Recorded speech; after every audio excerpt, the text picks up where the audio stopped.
La priorité de passage appartient ici à mon sens de circulation? Oui, réponse A. Non, réponse B. Au sens inverse de circulation? Oui, réponse C. Non, réponse D.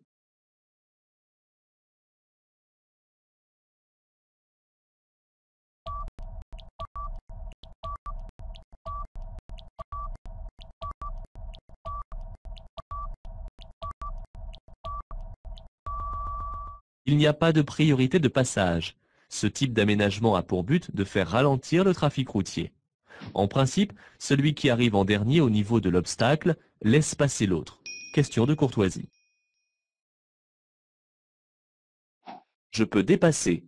Oui, réponse A. Non, réponse B.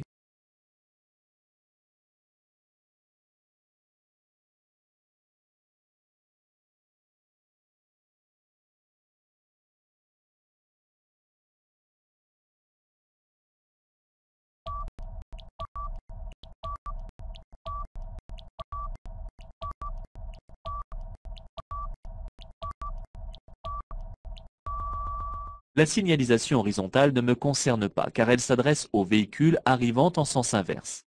Toutefois, si je regarde au loin, j'aperçois un véhicule arrivant en face. Sa distance par rapport à nous ne me laisse pas le choix. Je m'abstiens et j'attends un moment plus propice. Je peux dépasser. Oui, réponse A. Non, réponse B.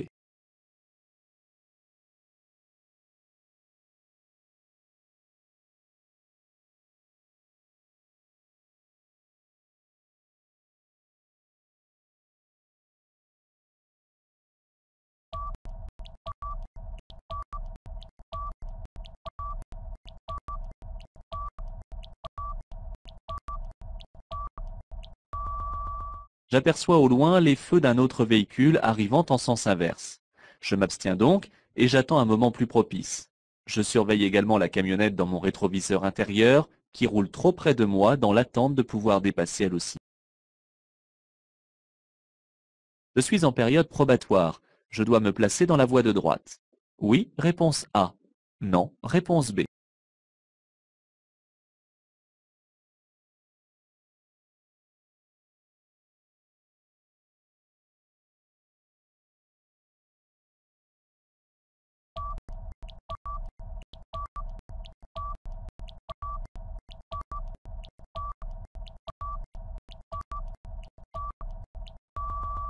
Je circule sur une autoroute où, pour les conducteurs novices, la vitesse est limitée à 110 km/h. La voie de droite est une voie réservée aux véhicules lents, c'est-à-dire réservée à tous les véhicules ne pouvant pas dépasser les 60 km/h à cet endroit précis. Je n'ai pas à l'emprunter si je circule à vitesse normale. Je passe. Oui, réponse A. Non, réponse B. Je ralentis. Oui, réponse C. Non, réponse D.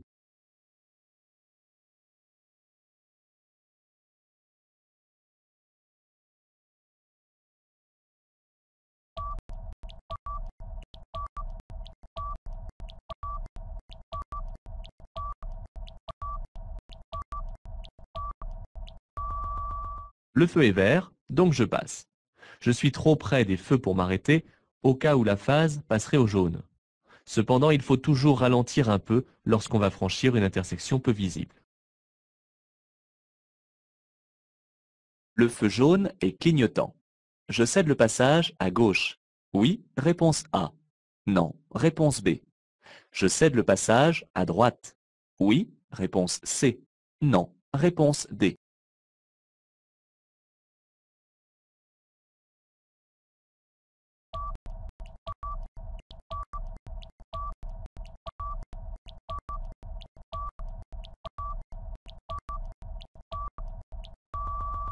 Sous le feu jaune clignotant est placé un panneau de route à caractère prioritaire. Dans ce cas, je n'ai à céder le passage ni à droite ni à gauche.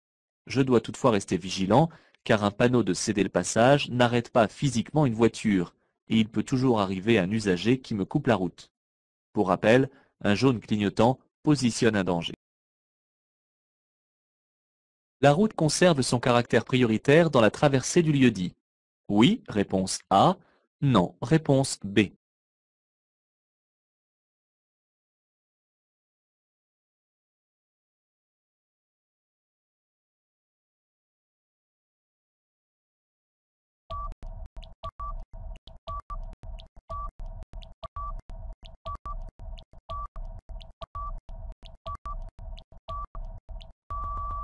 Le panneau jaune et blanc, en forme de losange, m'informe que je serai prioritaire à toutes les intersections que je vais rencontrer sur cette route. Il est toujours implanté après les intersections et environ tous les 5 km hors agglomération. Il conserve son caractère prioritaire dans la traversée du lieu-dit. Mon feu vient de passer au vert. Je laisse passer le véhicule venant de droite. Oui, réponse A. Non, réponse B. Les véhicules venant d'en face. Oui, réponse C. Non, réponse D.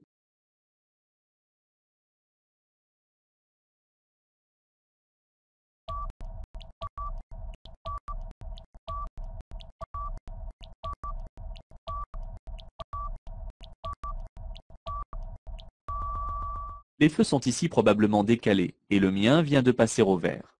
Les usagers venant de droite et de gauche ont obligatoirement le feu au rouge. Cependant, l'usager venant de droite et qui tourne est encore engagé et je dois le laisser finir de passer, même s'il est passé un peu juste au niveau de son feu. Peut-être une hésitation sur sa direction. Quant au véhicule venant en face, il tourne à sa gauche et il doit s'arrêter et me laisser passer.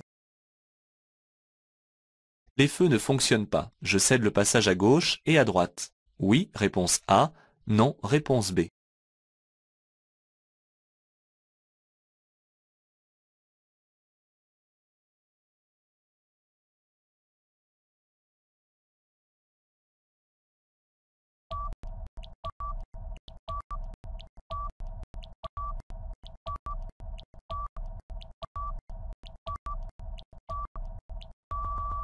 Lorsque les feux tricolores ne fonctionnent pas, je dois tenir compte du panneau qui l'accompagne.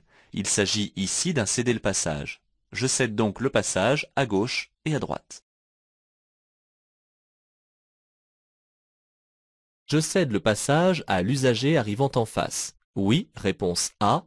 Non, réponse B.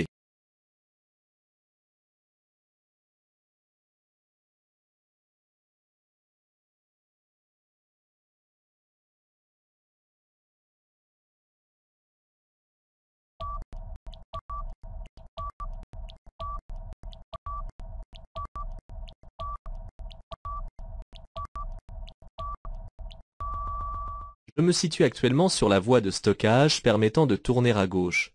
Du fait que je coupe la trajectoire du sens inverse de circulation, je dois céder le passage aux usagers qui arrivent. Si l'usager avance lentement, j'ai peut-être le temps de traverser avant son arrivée. Sinon, j'attends qu'il passe.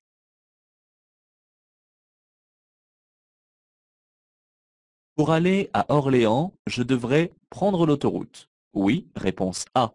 Non, réponse B. Rester dans la voie de droite. Oui, réponse C. Non, réponse D.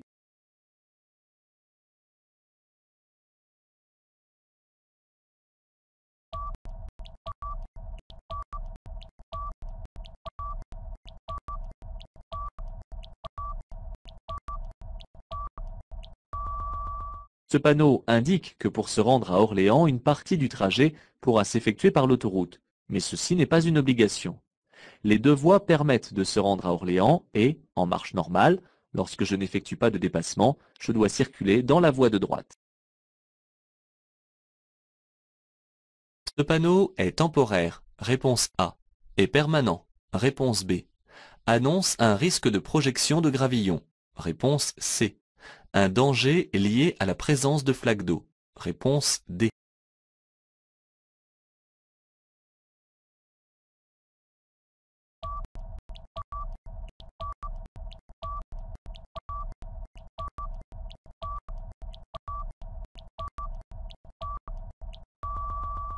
Le panneau de danger est à fond jaune. Il s'agit donc d'une signalisation temporaire. Il annonce un risque de projection de gravillon. Je vais réduire ma vitesse car la présence de gravillons sur la chaussée réduit l'adhérence. Je risque de plus d'en projeter sur les autres usagers. La signalisation indique un double sens de circulation. Oui, réponse A. Non, réponse B. Interdit tout dépassement. Oui, réponse C. Non, réponse D.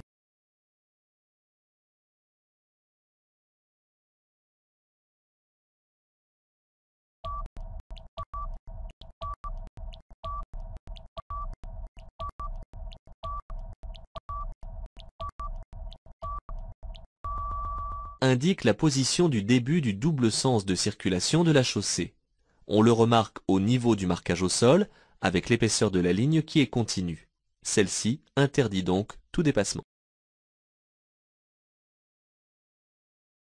Je peux passer. Oui, réponse A. Non, réponse B.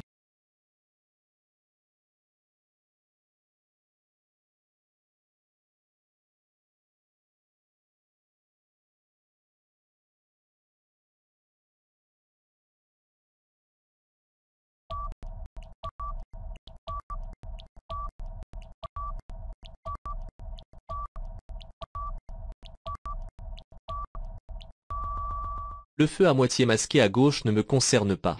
Le mien est actuellement en rouge et la barrière est baissée. Je dois d'abord acquitter le péage ou retirer le ticket de passage.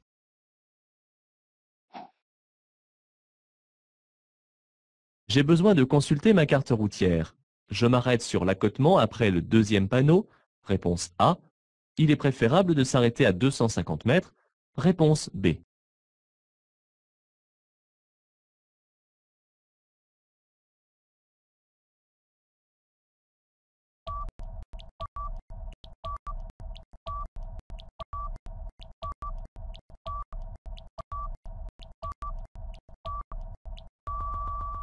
L'arrêt et le stationnement ne sont pas interdits, après le panneau d'information touristique, puisque la ligne de rive est franchissable.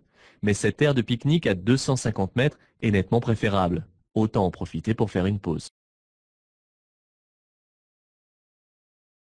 Sur une place réservée aux handicapés, cette carte est à présenter en cas de stationnement. Oui, réponse A. Non, réponse B. En cas d'arrêt. Oui, réponse C. Non, réponse D.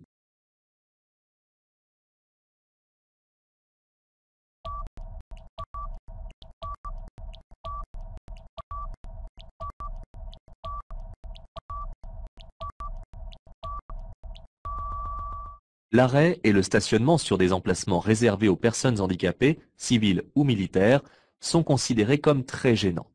En cas de non-respect de cette règle, je risque une forte amende, bien plus élevée que pour un simple stationnement gênant. Cette carte permet d'utiliser les espaces réservés aux handicapés. À droite, je peux m'arrêter pour déposer un passager. Oui, réponse A. Non, réponse B. Stationner un court instant. Oui, réponse C. Non, réponse D.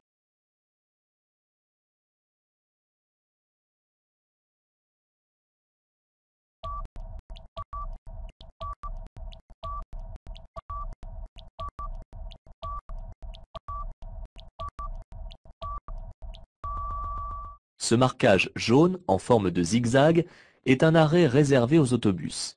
L'arrêt et le stationnement sur ces emplacements sont considérés comme gênants, donc interdits. Je ne peux donc pas m'arrêter pour déposer un passager et encore moins stationner un court instant. En cas de non-respect de cette règle, je risque une amende. Cet arrêt de bus n'est pas doté d'un zigzag jaune. Je peux m'arrêter. Oui, réponse A. Non, réponse B.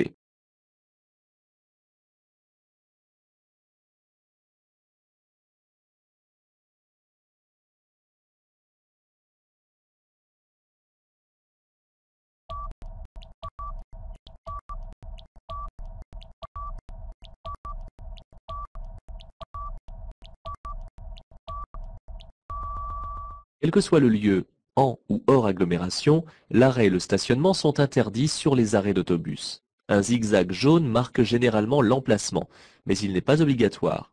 Ici, les lignes jaunes et les inscriptions au sol ne trompent pas sur l'arrêt de bus. L'arrêt est donc interdit sur l'emplacement. Je peux m'arrêter dans l'emplacement après le panneau. Oui, réponse A. Non, réponse B.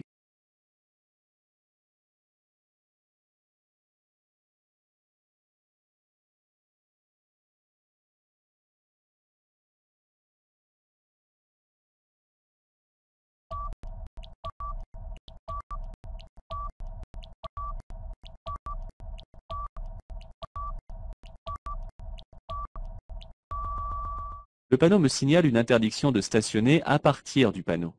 Cependant, il s'agit ici d'un arrêt de bus et l'arrêt est interdit sur un tel emplacement.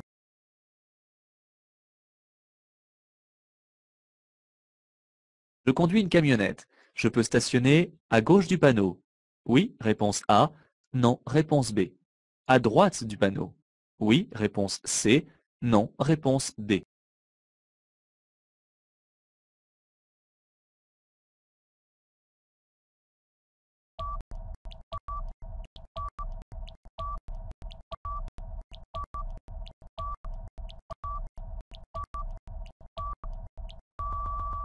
Ce panneau me signale une interdiction de stationner à gauche du panneau pour les véhicules pesant 3,5 tonnes et plus. Sachant que ma camionnette pèse obligatoirement moins de 3,5 tonnes, je peux stationner aussi bien à droite qu'à gauche du panneau.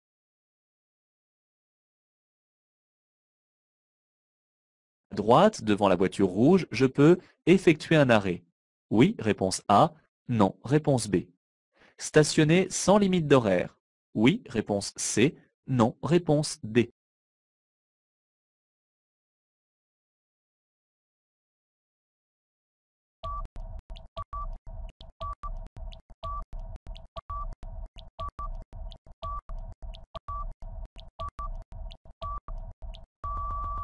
Le marquage au sol, à droite, délimite l'emplacement autorisé pour effectuer un arrêt ou un stationnement sans contrainte horaire. Dans le cas où le stationnement aurait une limite de temps, le marquage payant serait inscrit au sol, ce qui n'est pas le cas ici. Je peux donc aussi bien effectuer un arrêt qu'un stationnement. Arrêter ici pour répondre à un appel sur mon téléphone portable est une infraction. Oui, réponse A. Non, réponse B.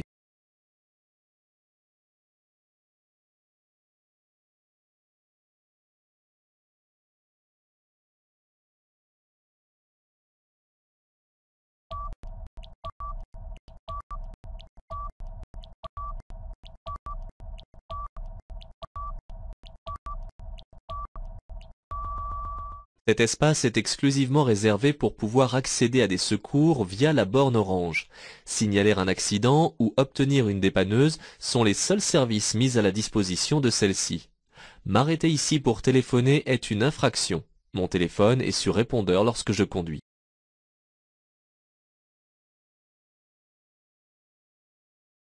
La pression des pneus est contrôlée environ une fois par semaine. Réponse A. Une fois par mois. Réponse B. Une fois par an. Réponse C.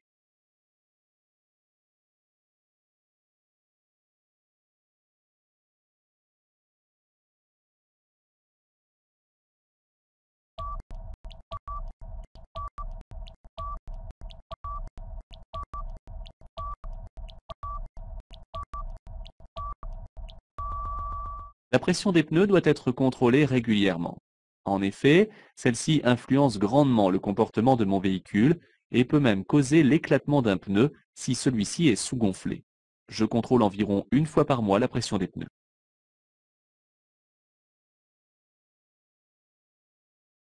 Je viens d'être flashé pour excès de vitesse avec le véhicule d'un ami. On me reconnaît bien sur la photo. Je risque une perte de points. Oui, réponse A. Non, réponse B. Mon ami risque une perte de points. Oui, réponse C. Non, réponse D.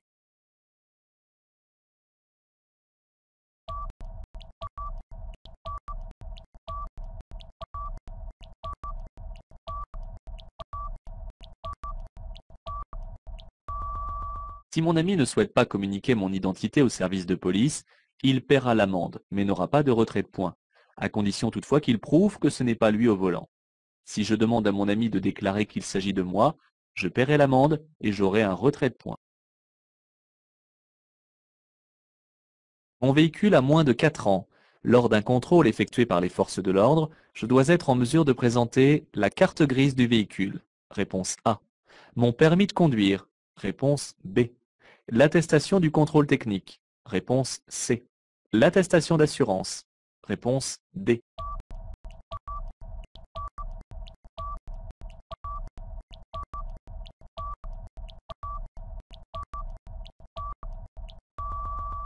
Lors d'un contrôle par les forces de l'ordre, je dois être en mesure de présenter mon permis de conduire, la carte grise de mon véhicule et l'attestation d'assurance. En ce qui concerne l'attestation du contrôle technique, je ne suis pas en mesure de la présenter car mon véhicule est âgé de moins de 4 ans. De plus, la vignette suffirait. Je dois ici circuler en feu de position seul. Réponse A. En feu de croisement. Réponse B. En feu de route. Réponse C.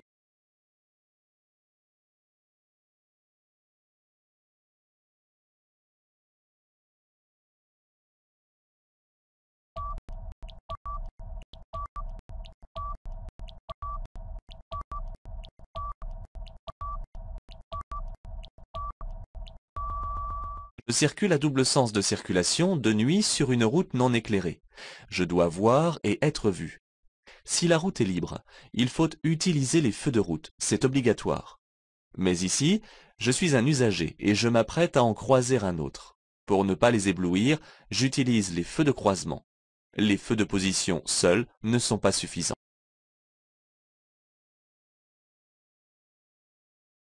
En cas d'arrêt soudain de la circulation dans un tunnel, j'allume les feux de détresse. Oui, réponse A. Non, réponse B. Je conserve la distance de sécurité. Oui, réponse C. Non, réponse D.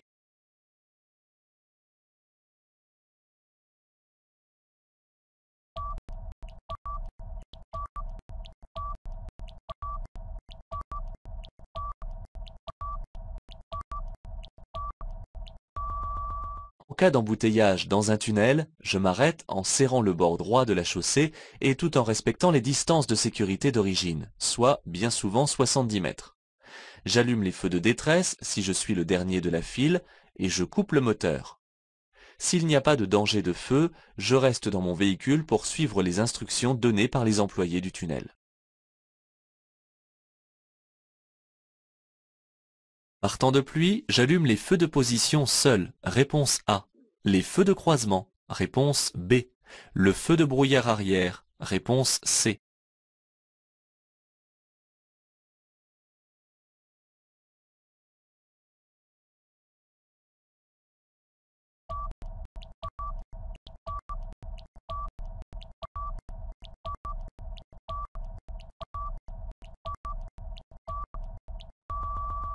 La visibilité est fortement réduite par temps de pluie. C'est pourquoi j'allume directement les feux de croisement. L'usage du feu arrière de brouillard est interdit car il éblouit les usagers qui me suivent. Mais je peux allumer les feux de brouillard avant si la pluie devient dense. Pas de feu de position seul en dehors d'une agglomération bien éclairée la nuit. En cas de perte du ticket de péage, je paie le trajet le plus court. Réponse A. Le trajet le plus long. Réponse B. Un tarif forfaitaire. Réponse C.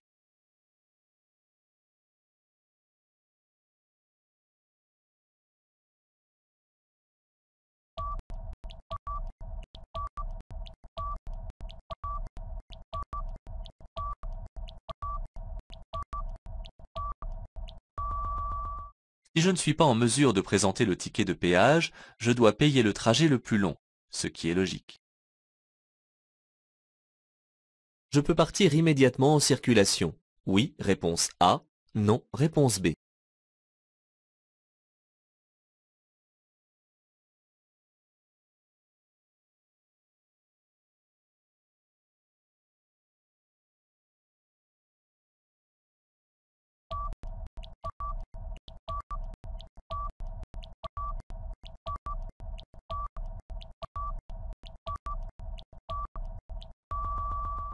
Avant de circuler, je vais dégager le véhicule de toute la neige qui recouvre la carrosserie afin de ne pas en projeter sur les autres usagers en roulant. Je dégage plus particulièrement les surfaces vitrées et les rétroviseurs extérieurs. Je ne peux pas actuellement démarrer. Le refuge doté d'un téléphone et d'extincteur sert pour une panne du véhicule. Oui, réponse A. Non, réponse B. Pour s'abriter lors d'un incendie. Oui, réponse C. Non, réponse D.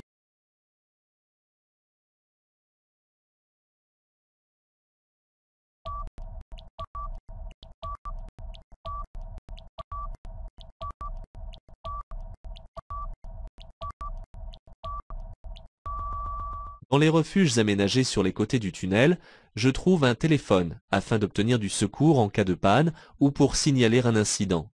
Des extincteurs sont mis à disposition afin de lutter contre un début d'incendie.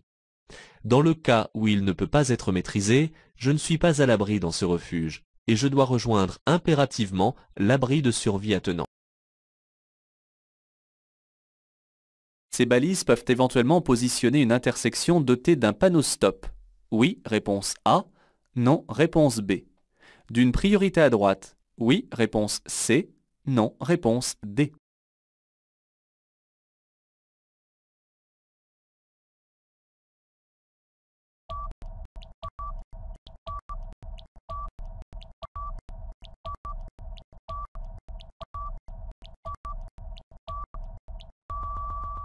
Ces balises ont pour rôle de positionner une intersection et seulement cela. Cette dernière peut donc éventuellement être équipée d'une signalisation complémentaire de stop ou de céder le passage, ou encore ne pas avoir de panneau du tout, auquel cas il s'agirait d'une priorité à droite. Les autres usagers doivent me céder le passage. Oui, réponse A. Non, réponse B. Je ralentis. Oui, réponse C. Non, réponse D.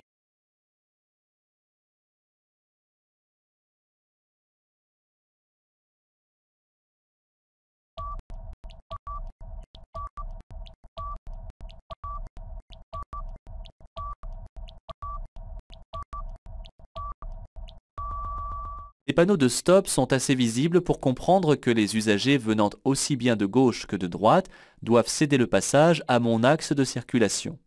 Cependant, je dois toujours ralentir en abordant une intersection. À droite, je vais me ranger de préférence en marche arrière. Oui, réponse A. Non, réponse B. Le stationnement est gratuit. Oui, réponse C. Non, réponse D.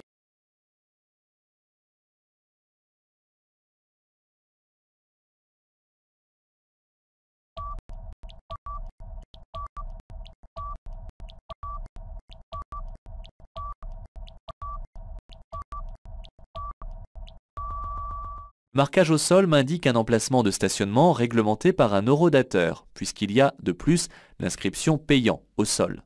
De préférence, je me rangerai en marche arrière, car c'est beaucoup plus facile pour effectuer la manœuvre. Le stationnement peut être réglementé dans toute l'agglomération. Oui, réponse A. Non, réponse B.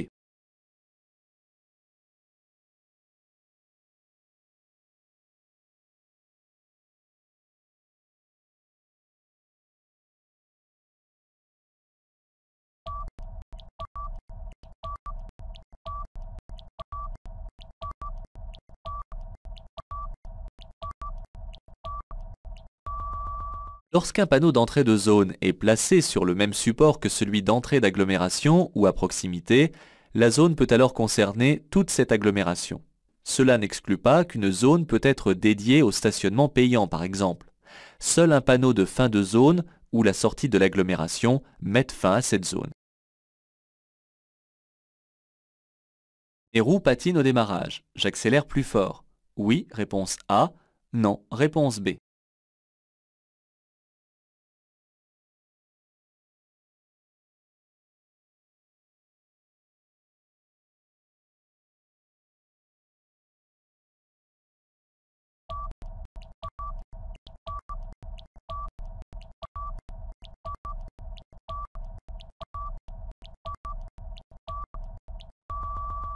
Dans la neige, l'adhérence est très réduite. Si les roues patinent au démarrage, c'est parce que j'utilise trop de puissance, autant que sur sol sec. Dans ces conditions, je peux démarrer sur le deuxième rapport de vitesse en faisant un peu plus patiner l'embrayage, le temps que mon véhicule se mette en mouvement.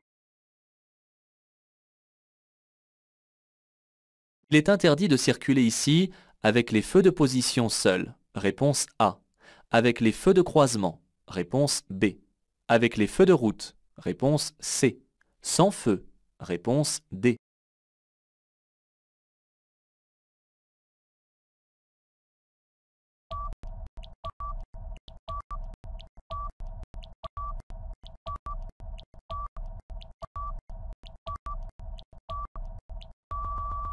En ville et dans un endroit très bien éclairé comme ici, je peux circuler avec les feux de position seuls ou en feu de croisement. Je ne dois en aucun cas circuler sans les feux ni avec les feux de route. Si je circule sans feu, je risque une amende et un retrait de 4 points sur mon permis de conduire. Ce panneau doit me rendre plus vigilant. Oui, réponse A. Non, réponse B. Pour un dépassement de moins de 10 km/h, je risque 1 point en moins. Oui, réponse C. Non, réponse D.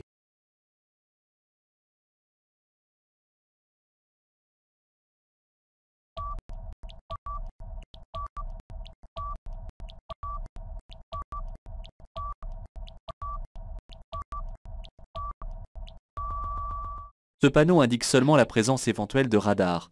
C'est le panneau suivant qui doit plutôt me rendre vigilant sur ma vitesse. En cas de dépassement de la limitation de vitesse de moins de 10 km/h, je risque 1 point en moins sur mon permis de conduire.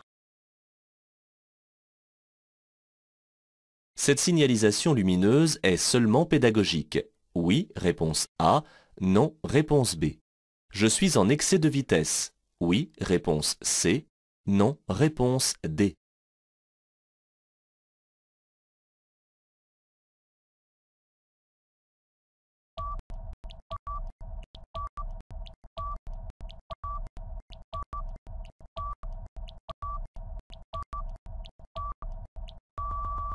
Je circule actuellement en agglomération et ce radar me signale ma vitesse à cet endroit.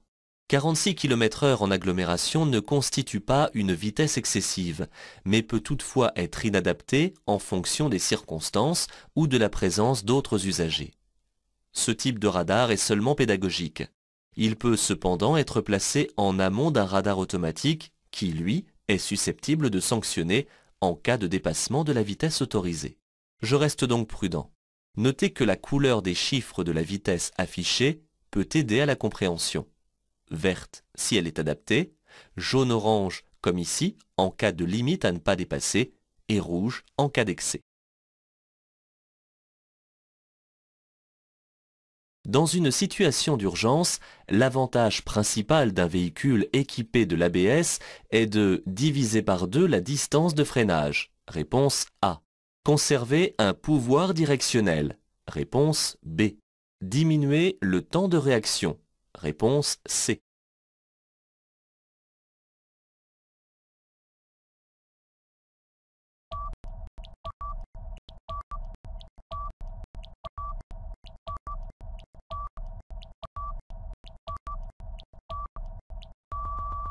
L'ABS ou l'anti-blocage de sécurité est un système d'assistance au freinage empêchant les roues de se bloquer pendant les périodes de freinage intense. Ce système permet de garder la directivité du véhicule pour pouvoir effectuer une manœuvre d'évitement si besoin, tout en optimisant la distance de freinage, celle-ci augmentant considérablement lorsque les roues se bloquent et que les pneumatiques glissent sur la chaussée.